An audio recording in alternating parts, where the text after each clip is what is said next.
I'm very happy to be with you today, talking about making it through the homeschool year and overcoming homeschool challenges. My name is Patty Marler, and I'm the Government and Media Relations person with Homeschool Legal Defense Association. I'm also a homeschool mom. I have over 2 decades experience homeschooling my own children from kindergarten to grade 12. Beginning right at the start and not ending until the kids entered their first year of university. So I'm very happy to be able to share some of the experience that I have with you on making it through the homeschool year, because this time of year can be tough. In our first year, I had a vision of what homeschooling would look like. And as I set up our homeschooling, I thought of a desk, and I searched and searched and searched for a desk because I thought that's where our children's learning would happen, would be sitting in a desk, just like I did when we were in school. Maybe you have a vision for your homeschooling. Maybe it looks like you and your kids sitting around your table, studying together, talking together, working together. Perhaps you have a vision of a more hands-on approach where you'll be digging in and looking at topics very naturally or hands-on experientially. Perhaps you envision the collaborative work that will happen between your children. The reality of my desk, I soon discovered, looks more like this, with a very active household where learning happens, sometimes sitting down, but never at a desk. Maybe you've discovered that hands-on approach has been met with a little bit more reluctance from your learners.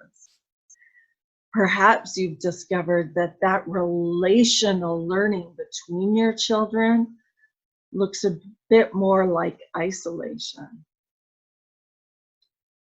And perhaps during this wintry time, you're finding that beautiful picture of a homeschool family is feeling more like this.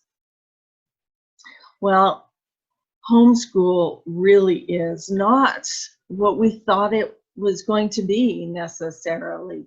It could look very different than what we envisioned. Sometimes it's messy. Sometimes it's challenging. And it certainly is different every day. But I can assure you that it's good and it's worthwhile. And the reality is that homeschooling is not perfect. But that's perfectly normal. So I want to talk about some of these feelings and how we can get over them right now. Winter can be a season of significant questioning about our homeschooling. You may be scared that you are not qualified to teach your children. I want to talk a little bit about some research that's been done in the area of homeschooling. When we look at a parent's education and the student's achievement, I want us to compare this, the far right, the public school students who on average score in the 80th percentile. So when they complete standardized testing, the average student is at the 80th percentile points. With homeschooling students, the average mark on standardized testing is between 80 and 88 percentile points. So the average homeschool student scores 30 percentile points higher than the average public school student. Now, if you're thinking that your child can't possibly be in that, well, if we look at a mother's education, the mother with the high school diploma who graduated high school, their student scores in the 80th percentile point.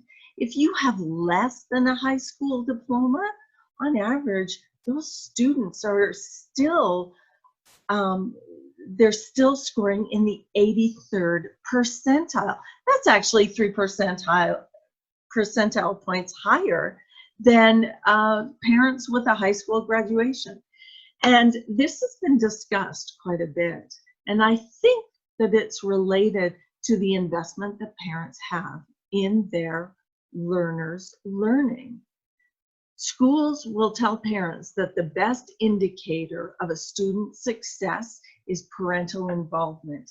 And you, homeschool parent, are at the epitome of homeschool involvement, and your students will do well.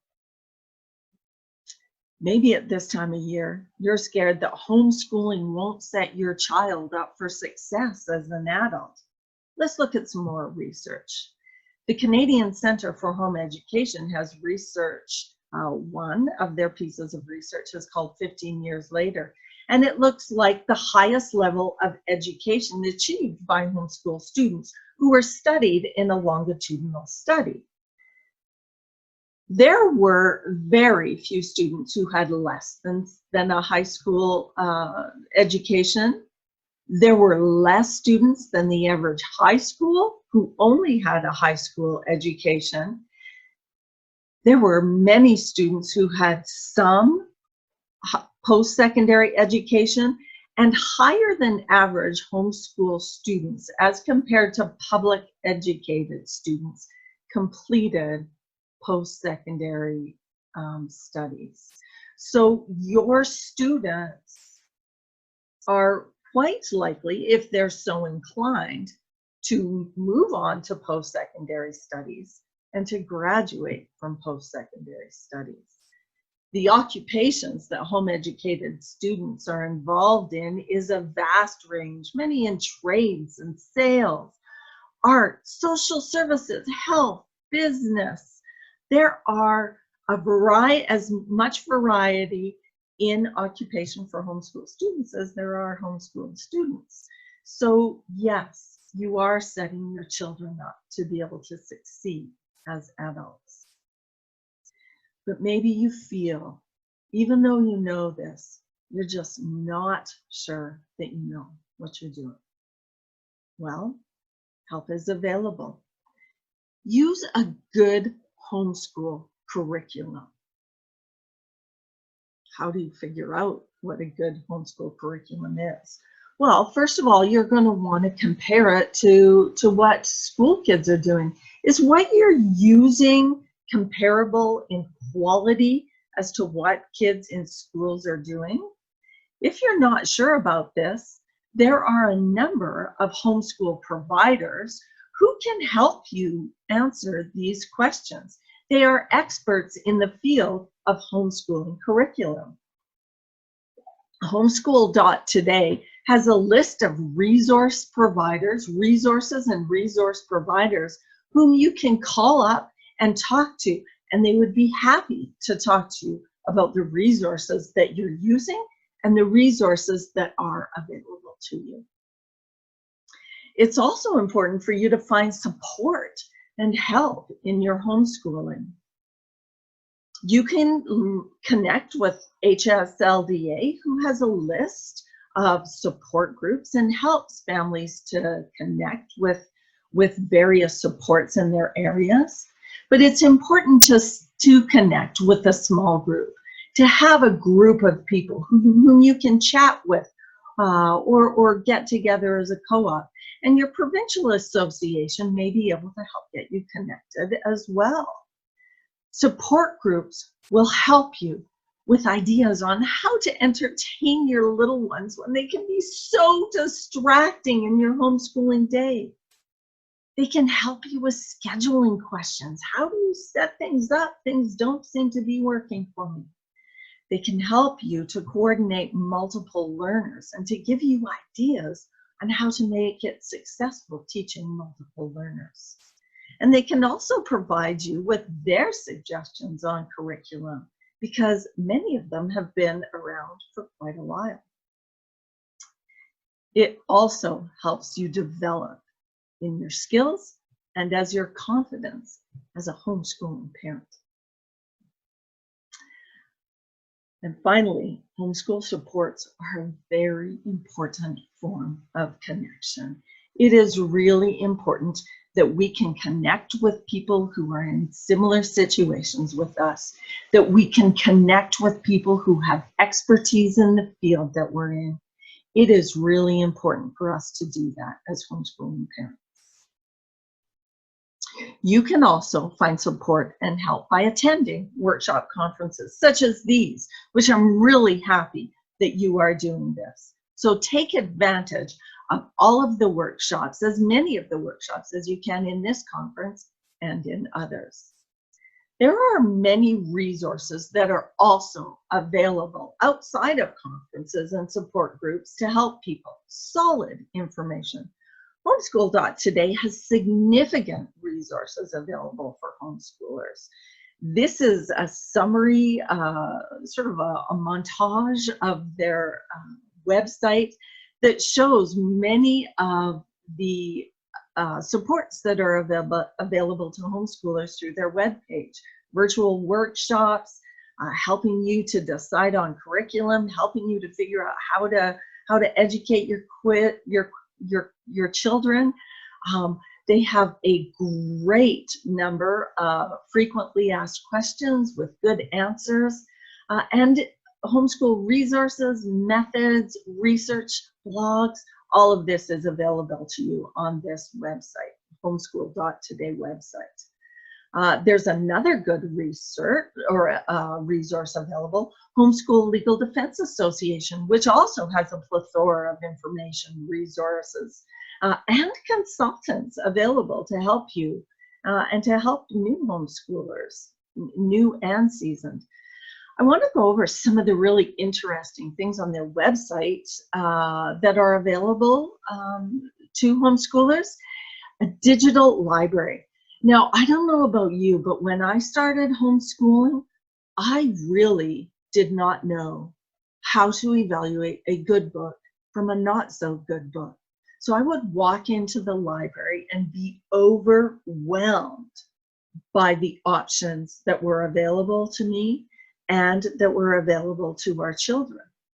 Homeschool Legal Defense Association has a digital library available, created for homeschoolers, by homeschoolers, with homeschooling in mind. They break down their website so that you can easily locate items. There are lists of fiction books, nonfiction books. There are resources for parents. There are resources for students. There are resources broken down by subject area. It really is an incredibly user-friendly digital library. And you can get these books available in ebook form, or you can get them available in audiobook form. I love the options and variety that's available to homeschool parents here. HSLDA has a lot of other supports to help you. If you have questions about exceptional needs, about how to get your kids into post-secondary, about homeschooling through high school, about how to fill out forms, and then their hallmark, which is providing legal services to homeschoolers, all that's available through HSLDA. A really important resource is finding information from people who can share their experiences and their wisdom.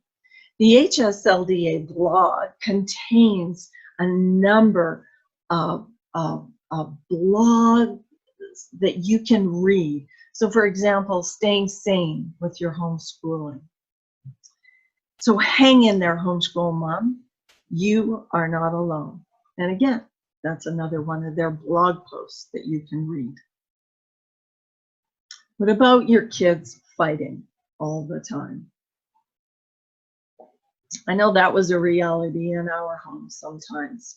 And these dreary, dark winter days seem to lend themselves more to conflict within the home. So we must remember that disagreement is normal. It's normal for kids. Disagreement is normal for spouses. It's normal in any relationship. So this is actually a great homeschooling opportunity for you to teach about conflict resolution and for you to be your child's guide in how to deal with conflict. Your kids aren't left to their peers to figure out how to do this, but you can help walk them through this. Teach your kids how to argue well, how to argue issues without attacking people. Teach them how to repent and say, I'm sorry, I was wrong. Teach them how to forgive, because forgiveness is a very important part of conflict. Teach these skills is a very significant and important part of your child's education, and they were lessons that will last them a lifetime. Charlotte Mason says, the mother who takes pains to endow her children with good habits secures for herself smooth and easy days. So what if another one of your questions is about the exceptional learning of your child? Maybe you have a child who has significant difficulties or moves significantly fast, and you have just discovered this. Well, first of all, I'd say well done. You have done what every exceptional home educating parent does. You tune in to your child's needs and you identify them. Then you get assistance. Again, HSLDA has an exceptional learning consultant who parents can call and chat with. There are lots of special needs experts in your area, so it's important to plug in and find help where you need it. Be sure that you attend to your child's specific needs. Now that you've identified it, now it's your opportunity to work within your child's framework and help them thrive, even with learning challenges. OCHEC in November had a special needs convention, and they had 25 convention talks that they have available to people to purchase. So if you are interested in homeschooling special needs talks, you might want to check out these homeschooling convention special needs talks. What if homeschool just really isn't what you thought it would be? Maybe you've discovered that your child is just so far behind where you thought they were. Well, again, well done. You've done what you need to do as a parent, what an educator should do. You figured out that they're far behind. Well, now that you've discovered that need, you actually are the most motivated person to help them overcome these shortcomings. And I encourage you to continue moving forward. Persist. Keep going. Get assistance one step at a time, one day at a time. It is really easy to feel overwhelmed when you feel like you're not making progress or you're making slow progress. But remember, mark down the small things that you accomplish and then review them over time so that you can see that you are making great progress as a homeschool parent. And if you find you're not, again, it's time for you to start looking for assistance, to contact people who can help you, your various supports. What about feeling like you never get a break? Well, I would encourage you to take some mental breaks. Just take some time for yourself. Plan time with your individual children and rethink your expectations.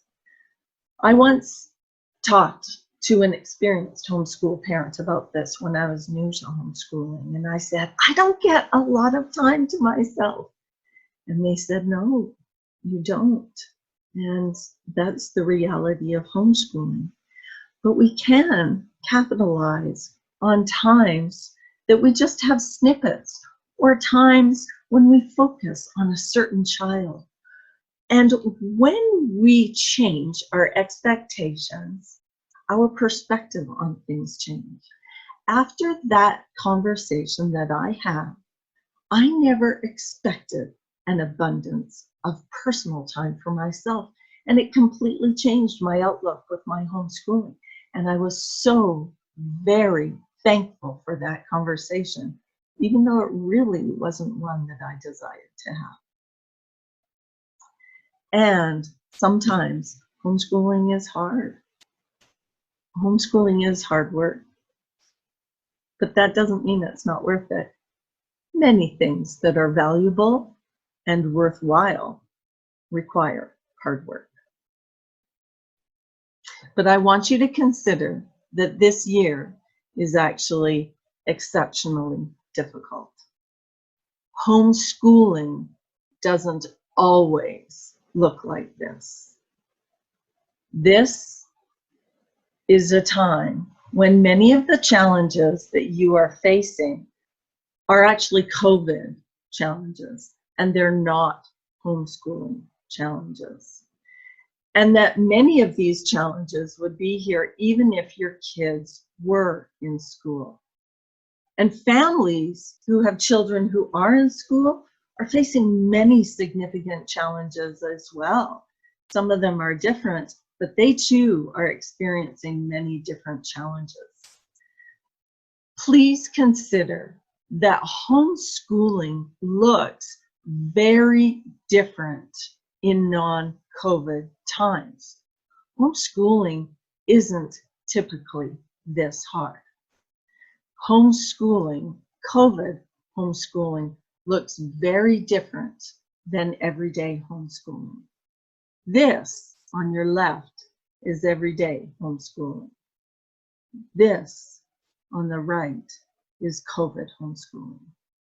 This is not what homeschooling normally looks like. During regular homeschooling years, life looks much different. Kids partake in extracurricular activities, in sports with their homeschool peers, maybe community sports or competitive sports. They're involved in music lessons, choirs, bands. They're involved in swim lessons, drama, chess club, book club, co-op learnings with biology classes, history classes. Many homeschoolers go on family vacations in off seasons when times are quiet, when things are less expensive, and there are significant family and friend interactions. So if this is your first year of homeschooling, this is not what homeschooling typically looks like midwinter.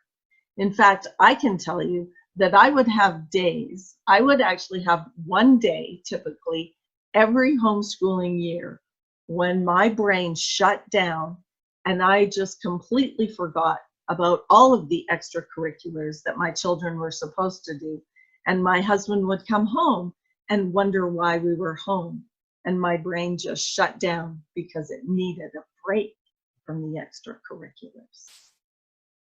So homeschooling in typical years looks like this. Sporting activities. These are homeschool volleyball teams. These are homeschool track and field meets. It looks like kittens. It looks like interesting field trips. And it looks like times where students are learning together. So hang on.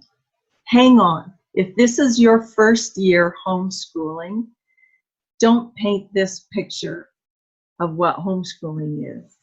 It will be slightly different next year. But what can we do now? Right now, we need to do some things to help us. So let's help you re-energize your homeschooling. First of all, remember your why. Why are you doing this? I encourage you to review your homeschooling vision and your homeschooling goals. If you haven't already done this, I encourage you to write down what your vision for your homeschooling is. I encourage you to write down what your goals are. There is a workshop that I did that's available on the homeschooling.today website. It's a virtual workshop that's still available on planning, and it will help you to set out your vision and your goals. And these are what you want to remember and focus on in times when you are struggling. Why am I doing this?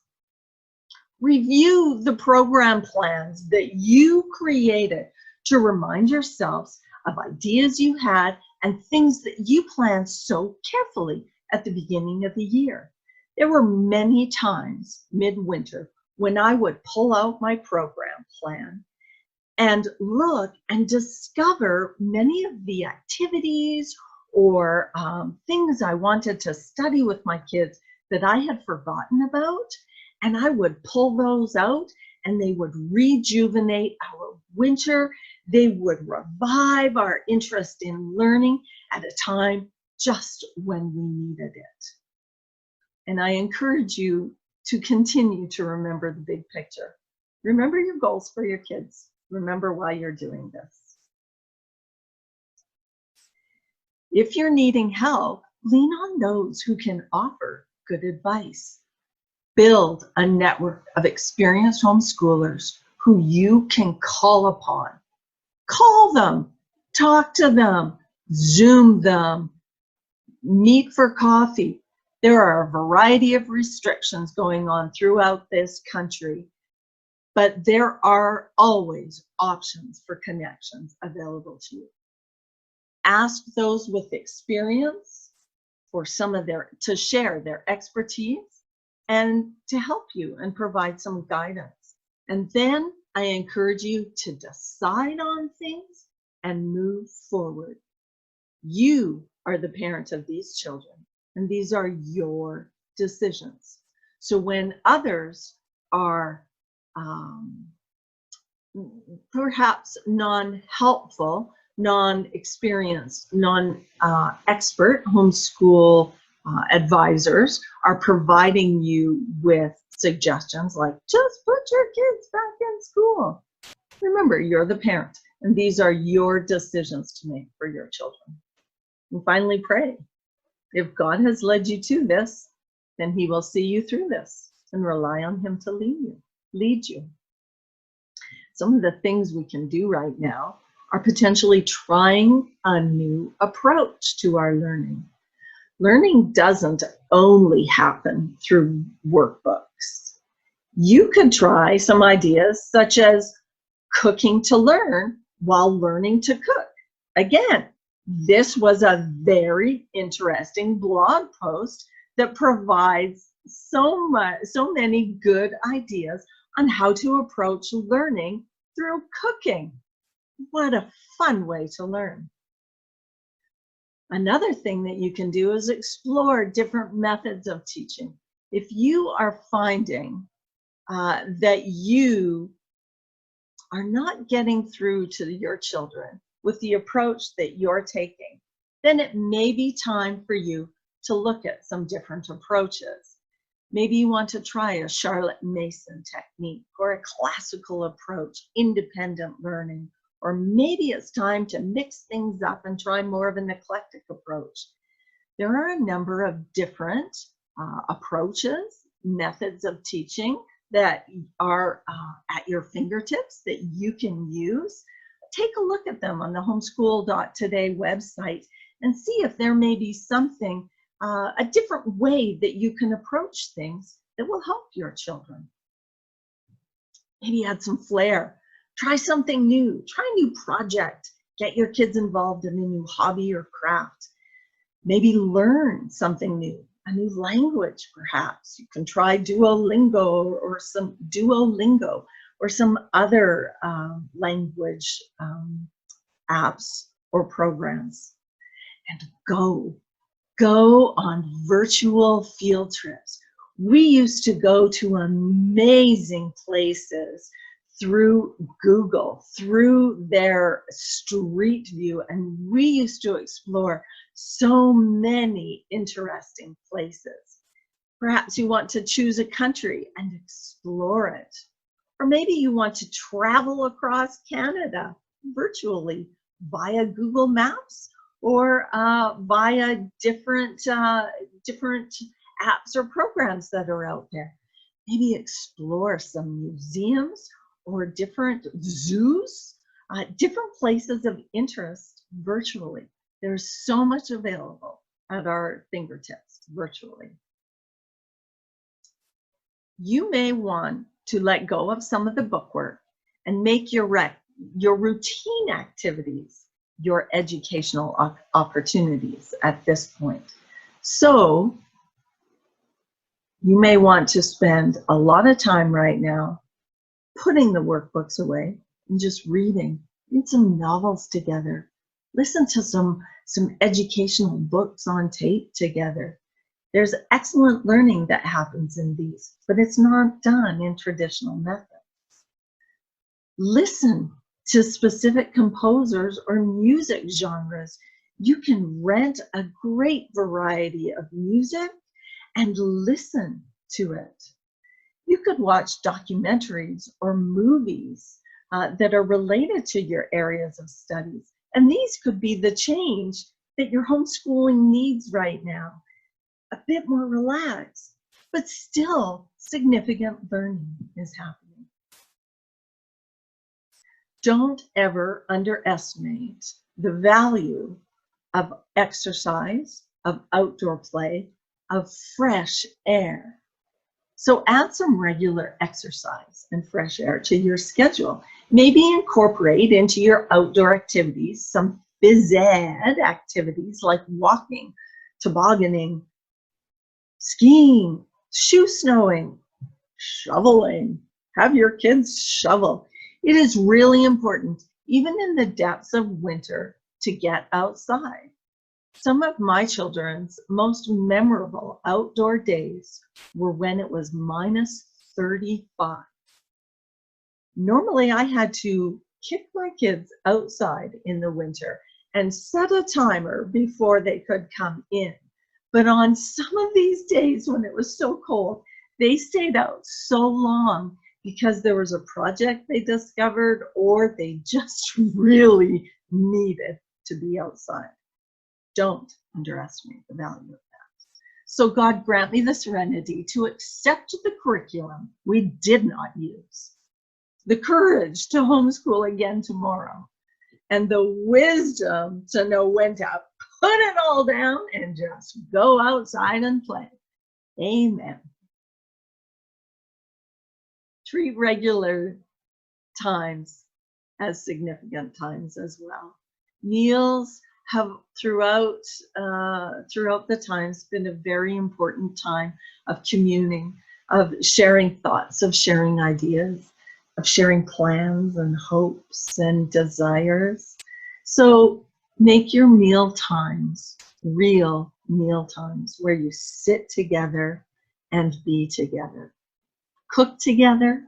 Oh, kids love cooking with their parents. Eat together, pray together, and discuss together.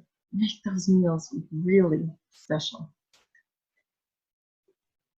And it may also be time for a break. February is typically a time of reduced educational instruction hours in schools, so do this at home as well. Take a formal break if you're going to take one. And I encourage you to make it a formal break, because there were years when we would just not do a lot of school and I would let days slide and then I would call it a break, but my kids really didn't feel like they had one. So when we came to a time when it was like, we need a break, I would say in advance, okay, we are taking several days, or we are taking a day, and we are not doing school. Well, that revived my children so much more. And it revived me so much more to know I could sleep a little longer, I could do the things I wanted in the day, and that it wasn't just not doing school, it was taking an actual break. Build your relationships. Heidi St. John, a very seasoned homeschooling mom, says we live in a self-centered culture, but love requires that we focus our gaze away from ourselves and fix it far into the future. What kind of fruit do you want to see in the months that are ahead of you? Well, invest now. Love your family well. We are our children's first introduction to how God sees them, so slow down and fix your eyes on what really matters. Good things are coming. I want to encourage you that in this time of COVID, whatever you want to call it, COVID uncertainty, homeschooling can be the normalizing factor in your family's life. The COVID restrictions and school requirements change, but your homeschooling remains stable. You can provide the constancy and consistency that you and your kids need.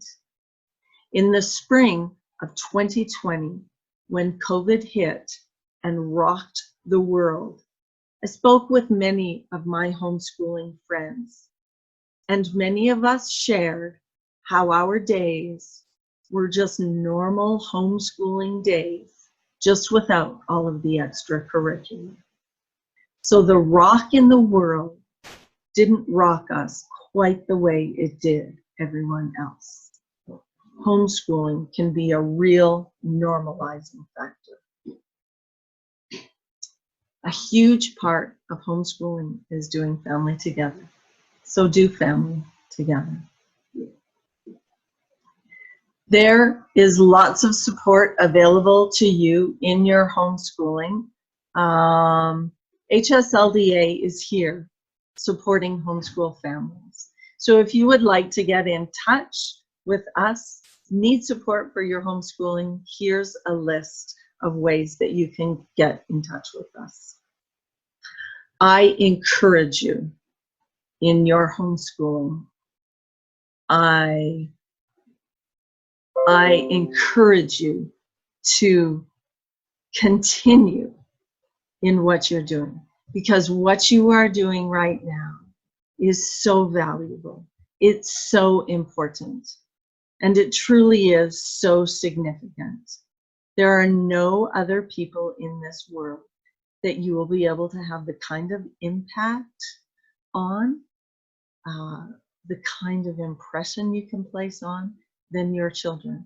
So I encourage you just to continue on with your homeschooling. Thank you.